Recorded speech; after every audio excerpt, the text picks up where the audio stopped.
gays for Gaza is like chickens for KFC. You know, I mean, that's insane. Ew. He's such a gross person. Gays for Gaza is like chickens for KFC.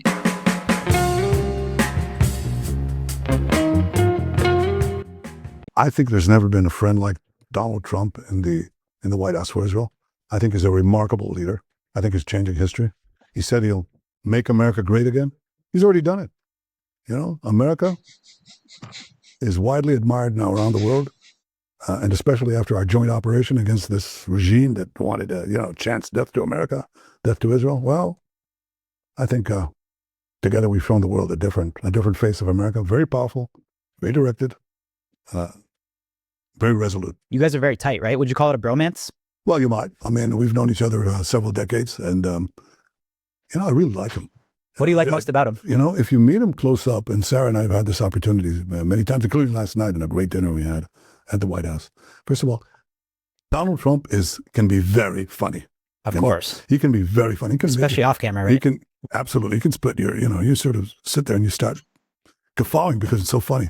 And also, I'll tell you. Trump glazing session. Put on your goggles and your ponchos for the Trump glazing session that they're about to do, or that they've already started doing. What meaningless content that they're talking about. Well, something else. That's Sarah, who's a psychologist, and she, psychologists. You know psychologists? Of course. They look at people. They identify very quickly with that. You know what she said to me about Donald Trump? She said he's a good person. He has a good heart. He wants to do good. And that is something that I think that... I like how his heart is physically weak because now he has a venous return issue where he's not able to return enough blood back up to his heart. And I mean, also he's just an evil person. Like, he's literally and you're going to talk about Donald Trump's heart being good? You have to know him well to appreciate it. And the last thing I tell you about him, okay? I mean, I can tell you many things, but he cuts through the chase. You know, he cuts through the BS. You don't have to spell out what BS is. He cuts through the BS. He goes right to the point, to the heart of the matter. And sometimes he says things that get right to the things that people don't want to really think through.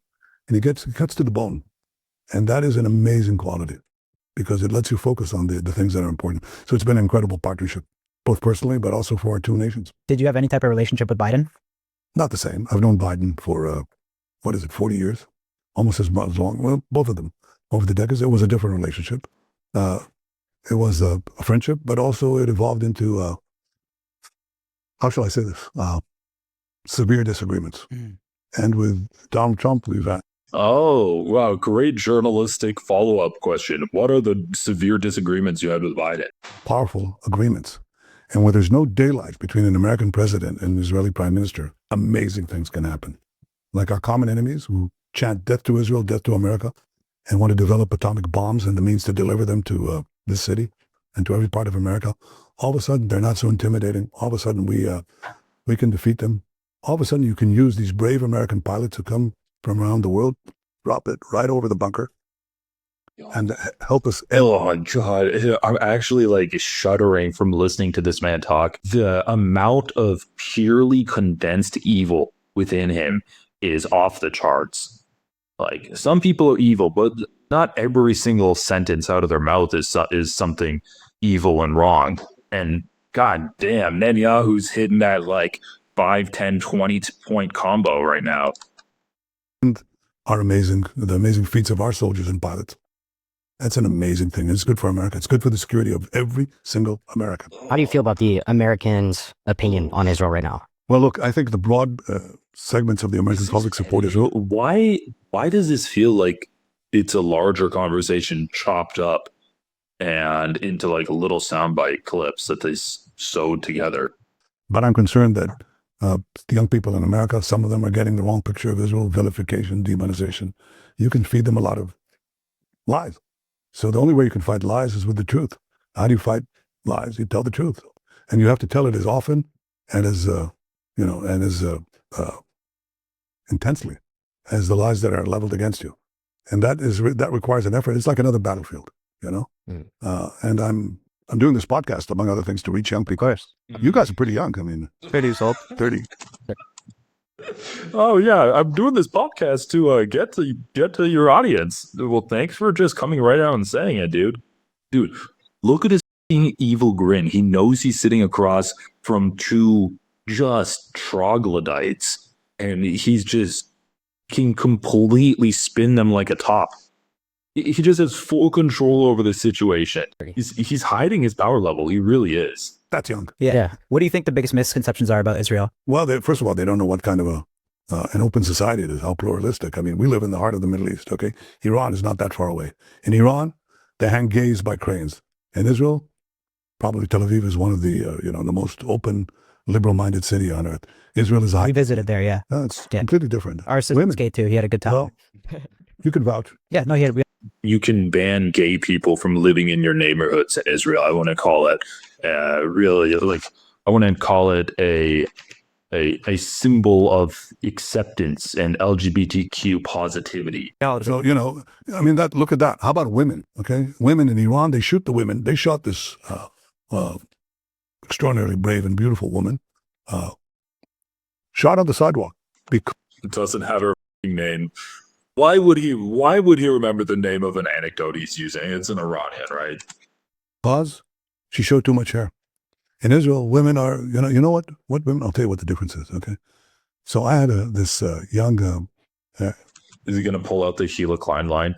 In Iran, women can't do war crimes, but in Israel, they are the ones doing the war crimes. Is that what he's going to talk about? In Israel, women have the opportunity to do war crimes and kill civilians. Woman officer in my military secretariat. The prime minister has military secretariat. And rooted as a general. Like a Sith Lord. He actually would be a great Sith Lord. Staff assistants. One of the staff assistants was this young woman pilot, navigator, on leave from the Air Force to do this work in the prime minister's office. You know what she did now? She was flying over the skies of Tehran, Dude, he is doing it. Holy. Why can Israelis not stop themselves from being like, or Zionists, I guess, because there are non-Zionist Israelis. Why can Zionists not stop themselves from saying, in Iran, women have to wear hijabs, but in Israel, they get to do war crimes?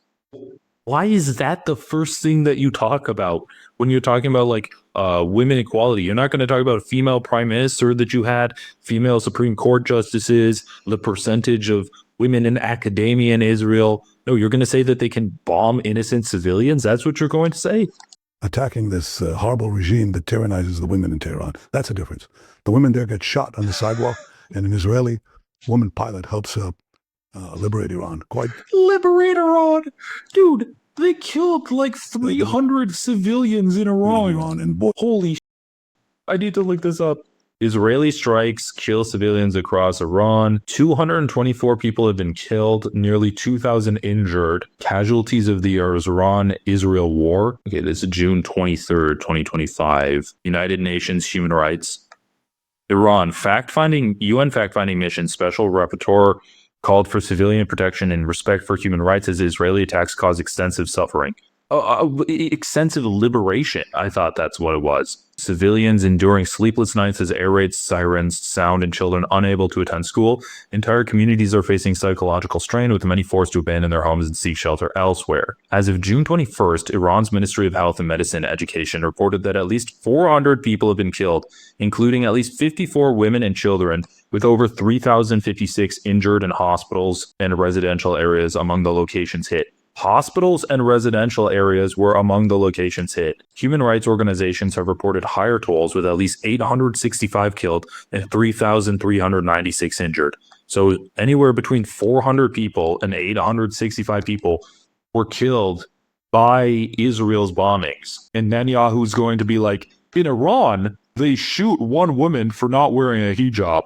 But in Israel, women get to kill almost 1,000 civilians, and that's an example of gender equality. What the f***, dude? It's predictable, but it's still just disgusting. Like, it's such a tired old line. That's a big difference. And that's true of everything. It's true of nightlife. It's true of the startup nation, the incredible ingenuity and entrepreneurship, incredible freedom. Israel is a paragon of freedom in an area that doesn't exactly enjoy freedom. And to have young Americans march and support these mass It's people who beheaded men, who burned babies alive. I'm talking about the Hamas monsters. Is that their ideal? They don't know nothing. I mean, they don't know what they're talking about. And I want to bring that truth to them. Yeah, and if you criticize Israel's, you're supporting mass. Once again, mass rape has not been proven by any kind of investigation whatsoever. So Israel is a great free society and the best partner that America has anywhere on earth. Great people there for sure. When we visited, everyone was so welcoming and people were inviting us over for dinner and stuff. But I see, like, that's the thing too. I'm not claiming to be an expert too, but I'll just read stuff on like X and like people will say like Israel's. You read stuff on X. Just say I read stuff, bro. You're like, I read stuff on X. Holy shit. That's the extent of your research you do? Killing babies or like they're starving people. That's completely false. In fact, the reason we have civilian casualties in Gaza is because Hamas were basically horrible murderers and killers, okay? They're basically horrible murderers and killers. Committed to our destruction and your destruction. They say so openly. I mean, they say the big enemy, the real enemy, the great Satan is America. And Israel is the small Satan. But it's a small Satan that is standing in their way of conquering with other Iranian proxies, conquering the Middle East, and then we move on. Isn't this another Ethan Klein line too? Where he's like, it's the small Satan that is Israel, and they say that they're controlling the big Satan or something? Or that, who was that brought it up? I think it was Loner Box that brought it up on Ethan Klein's show. And he's like, Hamas is anti-Semitic, but just not anti-Semitic in the way that you think it is. Or they're like, they can never admit that Israel is doing stuff by itself. And it was some kind of ridiculous, like, anti-Semitic conspiracy that Loner Box brought up on this show, and he's to try to say that, you know, Hamas is uniquely anti-Semitic and evil and stuff like that. And now we know where he got it from. He's getting it directly from the leader of Israel, the person who is doing the war crimes. I mean, this is the type of Loner Box consumes, internalizes, and then regurgitates on Ethan Klein's podcast. I mean, we should be doing a bingo card to see all of the talking points that Netanyahu speaks on this interview that also was spoken on the H3 podcast, because so far we've hit like 3 different things. To you. So America is the great Satan, and America, you know, needs to disappear, and we stand in their way. But one of the things you have to understand is Gaza is the densest urban environment you can find, and Hamas embeds itself in the civilian population of Gaza, the Palestinians, okay? We tell the Palestinians, hey, leave, because after they butchered us. And this is also, okay, we have mass. That's something that Ethan Klein talks about all the time. Once again, there's no evidence that mass happened. Then we have the Israel is egalitarian and has gender equality because women can do war crimes. That's why Israel has gender equality. They have that, you know, Hamas is like anti-Semitic because of the big Satan, little Satan thing that they spoke about. Yeah, a lot of good stuff on here. Our women and beheaded our men and burned our babies. You know, we have to remove this threat. So we come in to take care of the Hamas terrorists. But the Hamas terrorists don't leave the civilian neighborhoods. Oh, yeah. And justifying the bombing of Palestinians because, like, oh, isn't it weird that there's no bunkers built in Gaza? Don't you think that's strange? We say to the civilians, we call them up because we have their telephone numbers. We say, leave, please leave. We send them leaflets, millions of leaflets, please leave. You know, we do everything that is possible that no army has done. They want to leave. You know what Hamas does? They shoot them. You say, we want you to stay because we want to have civilian casualties, because then they can show it on CNN or all these other networks and so on and play that Israel is deliberately doing this. We're not deliberately doing anything. We'd like them to leave. And in fact, successively during the war, it's been now a year and a half, they finally do leave, most of them. So we've minimized those casualties, but it's not because... I mean, I love how he's just like advocating for ethnic cleansing right now. Lying, by the way, in the advocation of ethnic cleansing. But he's just like, even if we take him at his word, we're like, so you want to make all of the Palestinians leave Gaza. Isn't that a war crime? Isn't that ethnic cleansing? Like, what the fuck are you talking about, dude? Are you talking about like leaving a house that you're going to bomb? Then once again, like, there's so many different follow-up questions you can do. You could ask here, but these two dunces just like stay on their knees and suck on his net and hog. Because we seek to have civilian casualties, it's because Hamas wants them. They're willing to sacrifice their own children, their own families, both because they don't really care for human life, but also... I also love this, though. It's like, So is Israel killing civilians or not, right? He initially said that people are lying about Israel, and the only way to fight back against those lies is to tell the truth just as violently as the lies are being told about it. But you are admitting that Israel's bombing civilians. They're bombing innocent people in Gaza. You are admitting that right now. Oh, well, we tell them to leave, but they're not leaving, so they just get bombed. Well, you could not bomb them. Like, is it a lie that you're bombing them, or is that the truth? He's just being like, nah, like, we're bombing them, and like the goal is to get them to leave either way. So either they're dead or they leave. Either way, we're good with that. Because they think it's very good propaganda against us. And if they just let them leave the war zone, get to the safe parts, safe havens that we've created in Gaza, no one would be hurt. And the minute Hamas lays down its arms, surrenders, maybe we let them leave Gaza, that's the end of the war. No one gets hurt. What would your message be to Palestinians that just want to have like a peaceful life? Get rid of Hamas. Help us get rid of Hamas. They torment you. They oppress you. They shoot you in the back of the head. If you want to leave the war zone, they kill you. And if you say a word in protest, they'll kill you. If you're gay, you're in bad shape. Really bad shape. Oh yeah, that was another line that Ethan Klein brings up. The Hamas throws gay people off the roofs. Just once again, like, oh, if a Palestinian wants to live in peace, blame Hamas for it when Israel is the one killing them all? Like, make it make sense, dude. You could just also stop bombing, and that would achieve effectively the same results. And if you are a woman, you're chattel, you're nothing. You're property. That's the opposite of everything we believe in. I say, it's not only Israel, it's you. Mhm. So we're the same. How do you respond to, like, I'd say there's a lot of American support from the females, from the gays towards Palestine. So how does that make any sense? That's, gays for Gaza. How does it make any sense? Maybe because gay people know what it's like to be persecuted, and so they are active against persecution that our country is funding. Like, they're in favor of justice for people and against, like, hate crimes and genocide. Maybe that's why? Dude, holy shit. The one fucking question that these people have, and they're like, wow, Mr. Netanyahu, you say that Hamas hates gays, but there's a lot of gays in America that love Hamas. Is like chickens for KFC. I mean, that's insane. The whole thing is absurd. What? How does that make any sense? That's, gays for Gaza is like chickens for KFC. I mean, that's insane. Ew. He's such a gross person. Gays for Gaza is like chickens for KFC.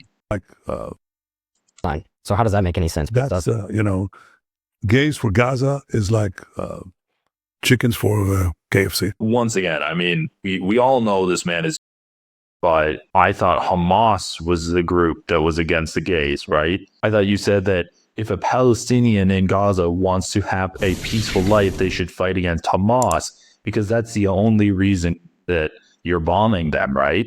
But now you're saying gays for Gaza. The entire region is like chickens for KFC. So he doesn't actually hold the distinction between Hamas and Gaza. And we all know this. We already all know this.